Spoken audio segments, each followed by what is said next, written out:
บายดีน้องพี่ปีใหม่ขอให้มีโชคใส่หลายกว่าทุกๆปีอันรอคาหรือเจ็บไข้เป็นน้อยเป็นหลายก็ให้หายหนีเงินคำที่หาได้แบ่งกินแบ่งใช้แบ่งสำราญตั้งหน้าทำมาหากินตั้งหน้าทำมาหากินอย่าอิจฉาหาหมิ่นซึ่งกันและกันอายุวันนะวัฒนังสุขังพลังหั่งมียืนมันทุกโศกทั้งโรคภัย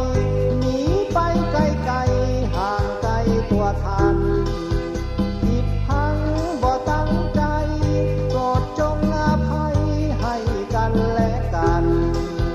ลาภยศสรรเสริญสูงส่งก้าวเดินเจริญตามคัน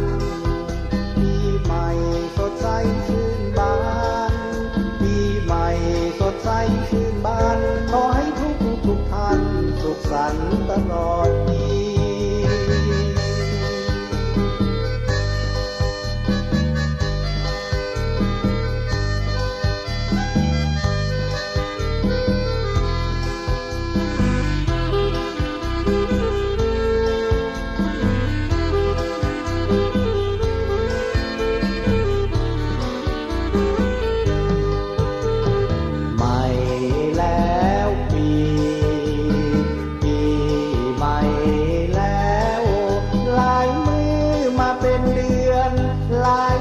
เป็นปีให้สุขขีโชคดีสบายดีน้องพี่ปีใหม่ขอให้มีโชคใส่หลายกว่าทุกปีอันโรคาหรือเจ็บไข้เป็นน้อยเป็นหลายก็ให้หายหนีเงินคำที่หาได้แบ่งกินแบ่งใช้แบ่งสำราญตั้งหน้าทำมาหากินตั้งหน้าทำมาหากินอย่าอิจฉาหาหมิ่นซึ่งกันและกันอายุวันนะวัฒนังสุขังพลังหั่งมียืนมันอันทุกโศกทั้งโรคภัยหนีไปไกลๆและห่างไกลตัวทันผิดพังบ่ตั้งใจโปรดจงอภัยให้กันและกัน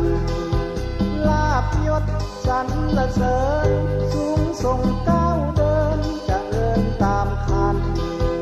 ปีใหม่สดใสชื่นบานปีใหม่